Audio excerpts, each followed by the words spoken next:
Hi, I'm Maria Thea Harris, or Velo Sews on social media. Thanks for watching and listening to Sew Over 50's podcast on Sew Organised Style.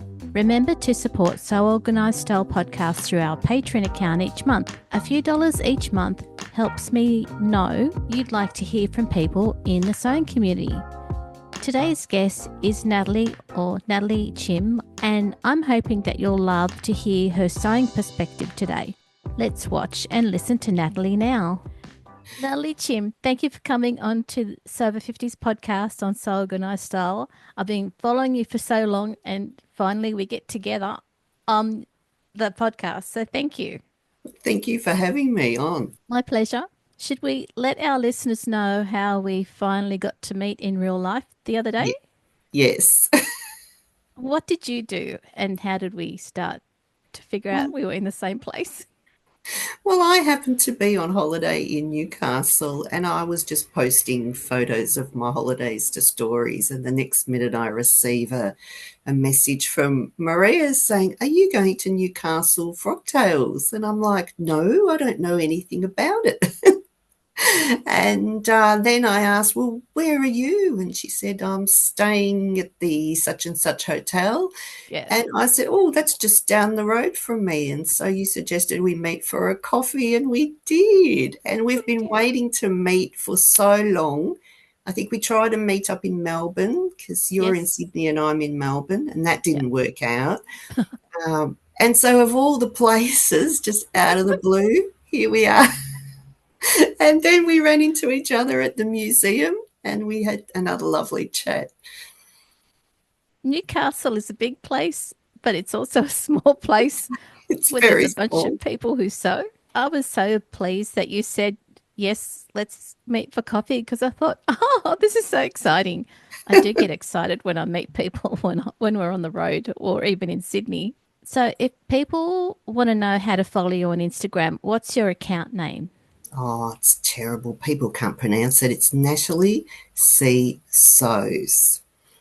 And that's the only place I am online is on Instagram. So I do dabble a bit in Facebook, but it's mostly in private groups and it's mostly about costuming. Oh, Yeah, and okay. some of my followers are going to get a real shock when they see this podcast because they've never seen me. And listeners, sorry for going on about this Newcastle thing. You had been making a vest, a black travel vest. Yes. And I'd been watching how you made it.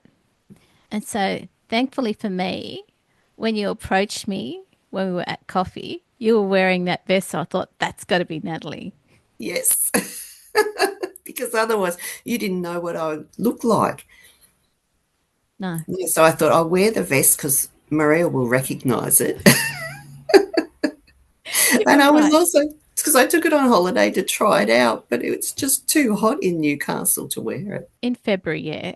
So, where are you going to be traveling to with the vest Well, I while we're hope to talking about it? travel to Europe with the vest. So that's why I wanted the concealed pockets for your passport. I have another larger version, which I have on my grid that I wore to New Zealand, which was really handy because often you don't have a safe in the hotel. So, you can put your jewellery, you can put your passport, your room key, etc., and they're all zipped away inside. So that's the idea of it. But I needed a cooler version, but yeah, not in Newcastle. You got the fit right. You got all the tech about it right. To me, I thought it's perfect. Yeah, I really like it. So I have to get a few more chances to wear it now. You talked about costuming. So, can you tell us what you usually sew and how long you've been sewing for, Natalie? So I usually sew garments and costumes. Yeah. I've been sewing for about 43 years, basically from when I was about 17. And I had a professional sewing business for about 27 years. I did custom dressmaking and alterations, but in 2020 I retired. So now I sew garments for myself and my daughter and my mum. And then I dabble in some other side bits like slow stitching and embroidery. And I just did some needle lace for anyone that's been recently watching my stories and grid. That was my I saw holiday project. It looked really stunning. Yeah, it's very simple. Oh, it's here. Can we Yeah. see? Yep. But it's very time consuming. But it was a great holiday project because I always like to have a hand project to do while I'm on holidays because I get bored if I'm not sewing. I have to be Yep. doing something creative. So the costuming, where did that come into your life? So the costuming was volunteer work, which I started doing with when my children were in primary school. Yep. And so I did primary school, and then much to my son's horror, I did costuming for his college. Sort of the teacher found out I could sew, and the next minute, here I am doing the costumes. And we did Hamlet, and I did musicals. We did All Shook Up, which was really great. But unfortunately, COVID put an end to that. So I really love making costumes because there's a certain freedom in costume making that you don't have in garment making because they don't have to be as exact and they can be a lot more elaborate. So Isn't the elaborate side of it because they're on a stage in front of a huge yes, audience? So yeah. you have to be able to see it from 12 feet away. But the other great thing is if you make a mistake, they can't see it from 12 feet away. So we used to spend a lot of time saying, can you see that from 12 feet away? No. And I really enjoyed working with the students because they used to get so excited about dressing up, and it's a lot more ideas that you can do in costuming that you can't do in your everyday sewing. When it came to you developing the actual outfits, did you start from scratch? Did you use secondhand clothing? How did you go about making sure you met budget? Everything. So we went to the op shop and we found clothing and we altered it. I would do them from a sloper. I would just draw out the costume, and I might have to make 5 jackets all the same, but for all different sized students. So I've done that. So everything that you can think of doing, we would do staples, safety pins, hot glue gun. But in costuming, the overlocker is your best friend. Did you have to do anything special for when people did quick changes? And not necessarily Velcro because you can hear Velcro ripping. So Yeah. large press studs, which I think they're called poppers in England, were very popular. Yes, so we did have to do that, and that's what dress rehearsals are for. So trying to find ways to quickly get things on and off, make them easy access. So sometimes they have to have zippers where you'll have a zipper in a 16th century garment. So not always historically correct. Oh, look, it was such fun and I just loved it. So we can only find you on Instagram. Correct. We never see your face. No. Why is that? I think I was just very nervous about being on Instagram, Yeah. and then I just never ever got on there, and I don't particularly like looking at myself.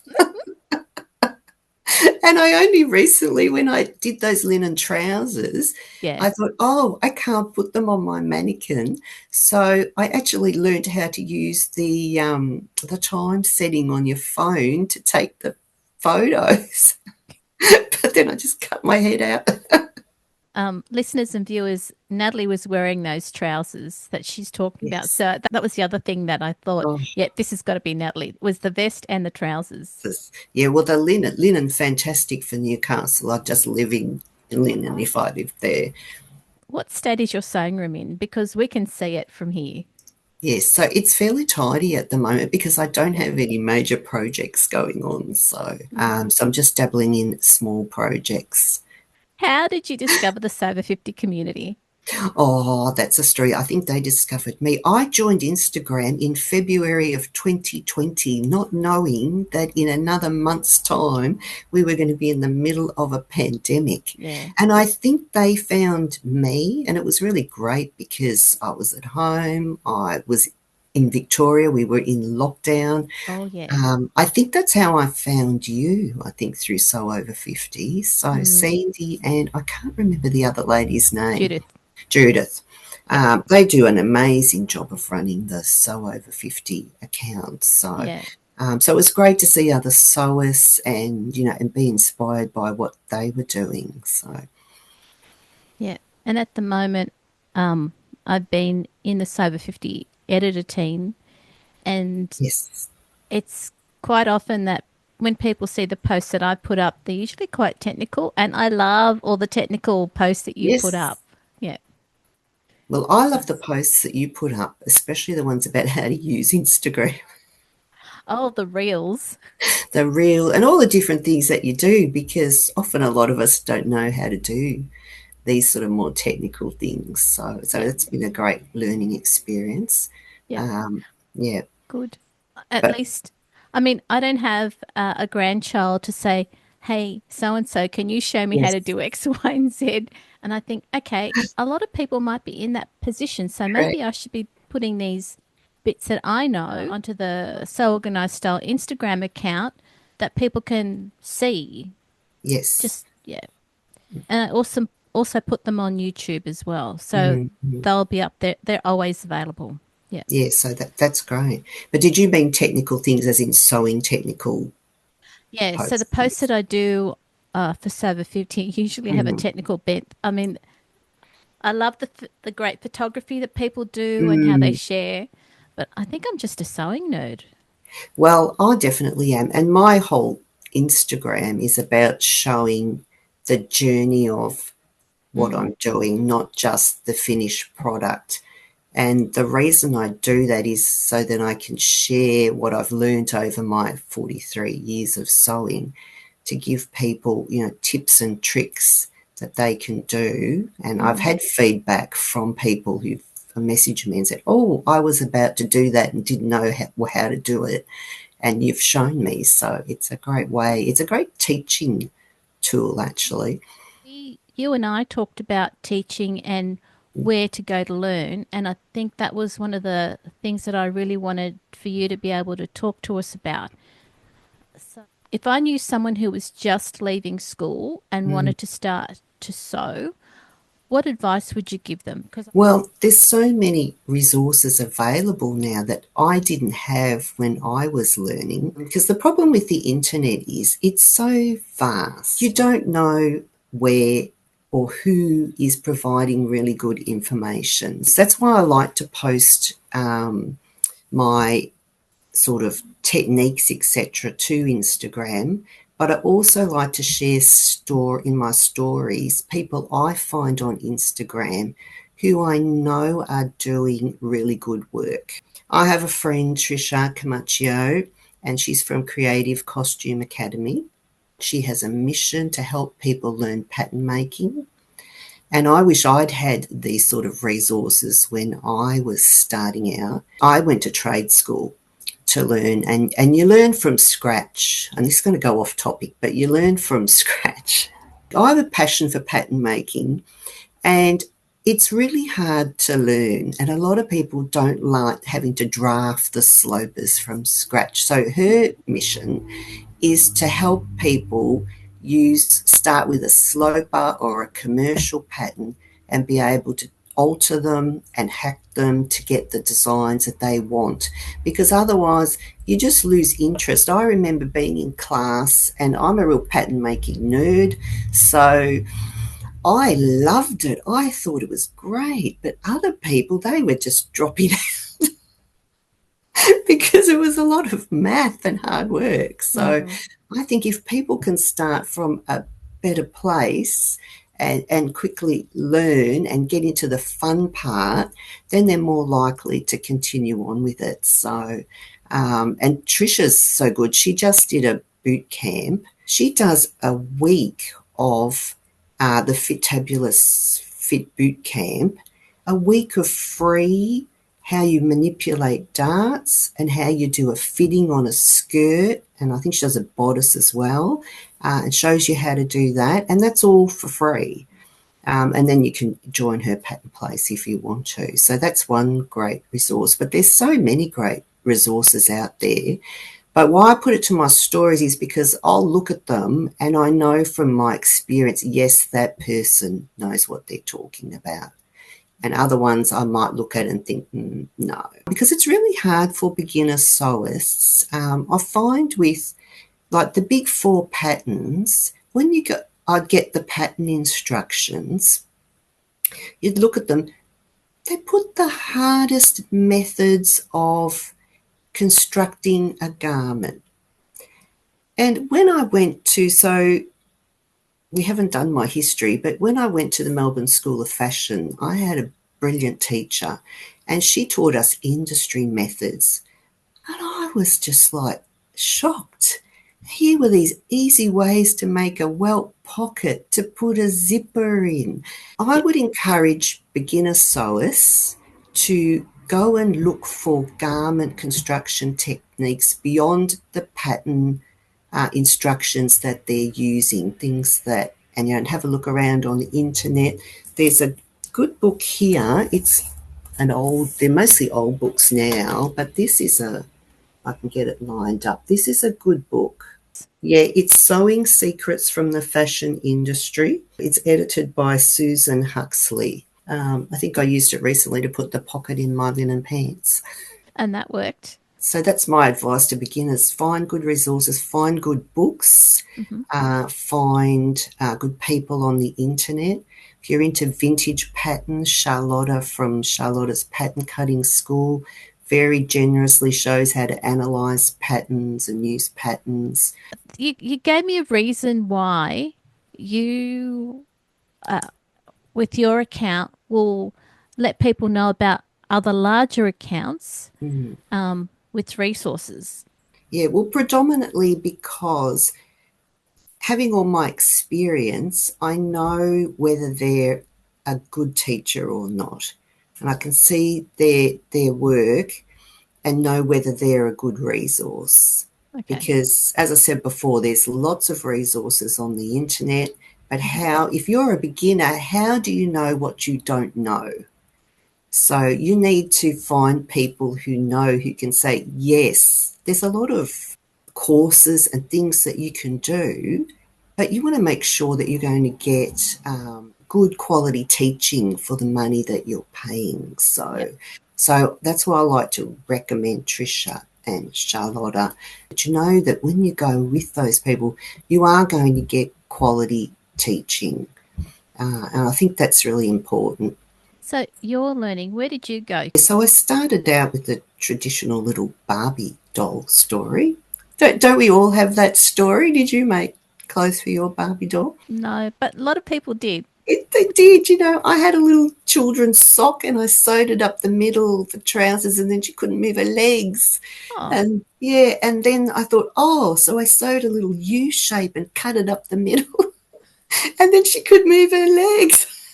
And that's where I think, back to where my brain started with that sort of pattern making engineering, because pattern making is like engineering, where that started. But then when I went to high school, I didn't have any teachers that were very inspiring. The first person to teach me how to sew was my mum, and she taught me how to sew from commercial patterns. But then what happened was I went to work and I started buying Vogue magazine. But in the 80s, if you saw something in Vogue, it didn't appear in the shops for 5 years. It wasn't in any of the big 4 patterns. And I was really frustrated because I'm like, I bought what's in that magazine.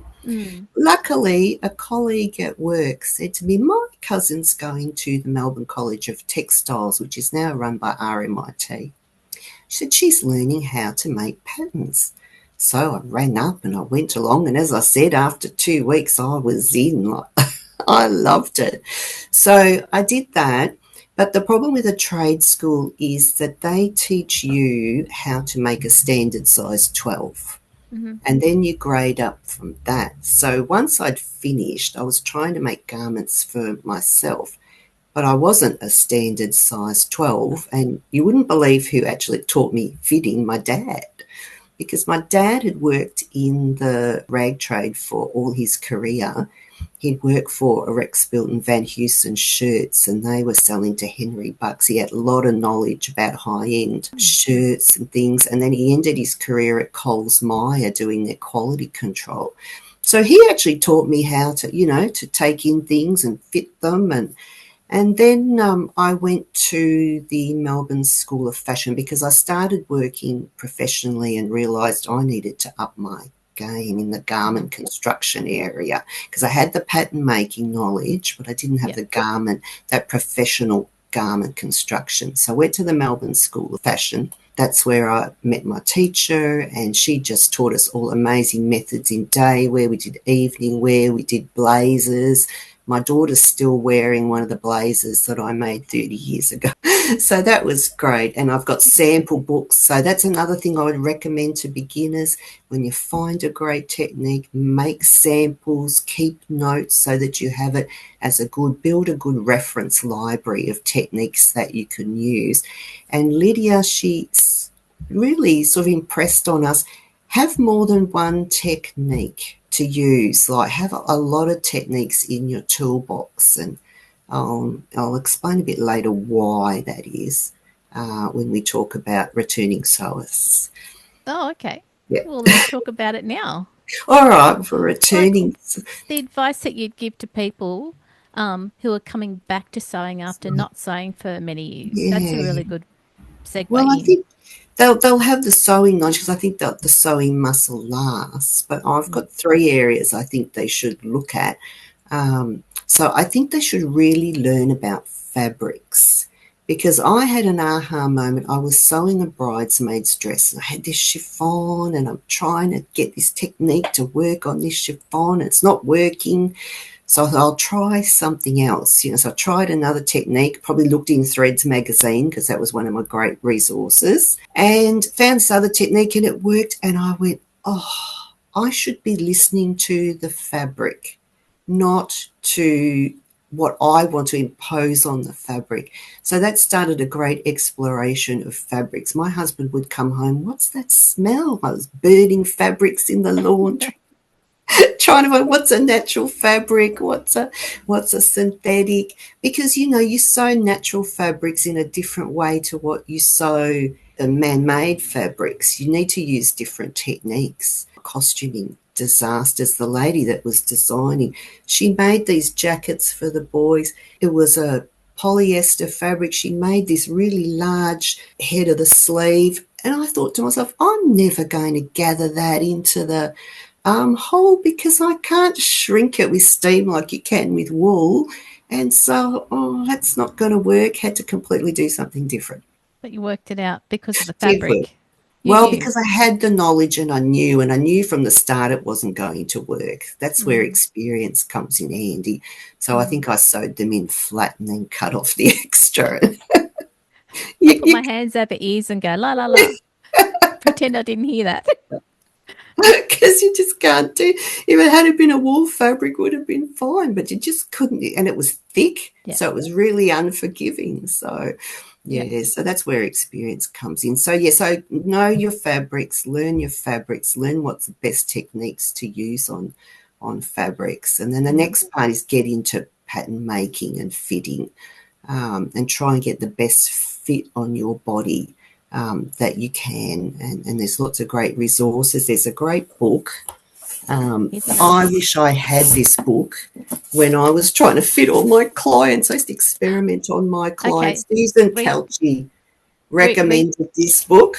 It's Fitting and Pattern Alteration. This is the 3rd edition and it has 3 authors who I can't pronounce their names. Elizabeth Leike, Judith Rasband, and Dalla Potberg Steineckert. Fabulous book. It has every conceivable fitting issue that you might have. But the great thing about it is it offers you 3 different ways to alter the pattern. So you can use it to alter commercial patterns. It's got the pivot and slide method. It has the seam allowance method. It has the slash method. So it's just a really great book. It's quite pricey, but it's an investment. So I'd really recommend that. The other one I don't have is probably heard of it, the Gina Renee, the fitting book. Gina worked in the fashion industry and she put a book out a couple of years ago. Okay. And that's a very good book because she knows what she's talking about as well. So they're my fitting recommendations. Oh, well, our dear Claire Schaefer, who passed away recently. Yep. I was so upset. She was doing a YouTube. She was going to share all her photos, and she had all these YouTube videos planned, and she never got to do them. I cried. But this is Sew Any Fabric. The great thing about this book and this other Sandra Fabric Betsina. Savvy, by Sandra Betsina, is because it shows you for each fabric, it tells you what needle size to use, what type of seam to try and use. It just has great information there. Pressing, stitching, burn testing, all of that sort of thing. So that's great and for all the different types of fabrics. I think if you're starting out, they're really great resources, or even if you're coming back into sewing. So, Natalie, these are all your recommendations. You're not saying people have to use no, those resources, but these are resources that if you want to use them, go ahead and use them. yes, that's right. They're great resources. And if you can find other resources, I know there's updated versions of them, but if you can find other resources, like them, then go ahead and use them. And I'm always happy for people, I'm on Instagram there. If they're looking at something and they want to know, is this a worthwhile book? Is this a worthwhile course? Just DM me and ask me. And I could always give you my opinion, and then it's up to you whether you take it or not. They've asked you the question, and then it's up to that person to make their own decision. And there are no hard and fast rules. Yeah.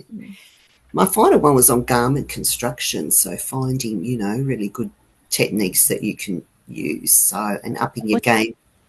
What do you recommend? Do I have one? Although my sewing secrets from the fashion industry, which I already spoke about. I think that's a really good book. And Threads magazine, I think is a really good resource as well. So subscribe to the print version because they need us to keep them going. and look, if money is tight, yes, ask your library. But the last thing I wanted to say about Sew Over 50 is that I love that you can, even though don't have the patterns, you can go onto Sew Over 50 and see people like yourself wearing designs that you might want to make. And I love how they do their grid posts in sort of themes. I was looking at what you can do with your fabric scraps, and you see all these people doing great, inspiring things. So I think it's a really inspiring account. Yeah. And the posts that you love, bookmark them and share them, because that'll make sure that the Instagram algorithm will keep us visible as well. Yes, I must remember to do that, because you sort of forget, and I don't like how the algorithm, sometimes I think, oh, where's that person I was following, and I actually actively go and find them. Yes. And sort of like their posts, so it'll bring them up, because but there's so many now that. And look, the other thing too is if you haven't seen someone on the grid for a while, I know that many people actually direct message them and say, hey, are you okay? Haven't seen you. And that's, again, one of the beauties of being part of the Sew Over 50 community. Yes, because I have a lovely friend, Miss J Sews on, and so the other day I thought, I haven't seen her for a while, so I messaged her, and she said, yes, okay, my mum had a fall, and I have actually done that. Yeah, same here. Mm. Natalie, thank you for coming onto the podcast for Sew Over 50. I'm really pleased that I could see you again and have this chat and let other people see you and hear from you as well. Oh, well, thank you so much for having me. I've really enjoyed it. Same here. Thank you so much, Natalie. All right, thanks, Maria. This episode of Sew Organised Style podcast for Sew Over 50 was video and audio produced by me, Maria Theoharis, in my sewing room with permission of Natalie Chim, and sound by Kaneef on YouTube. If you'd like to support the production of Sew Organised Style podcast, pop over to Patreon. It's easy to join. Make sure you direct message Sandy on Sew Over 50 to support their challenges and posts. go back through the podcast archive to hear and see more people from the sewing community. There are over 480 episodes to listen to. I look forward to being with you in your sewing room next time. Stay safe, everyone.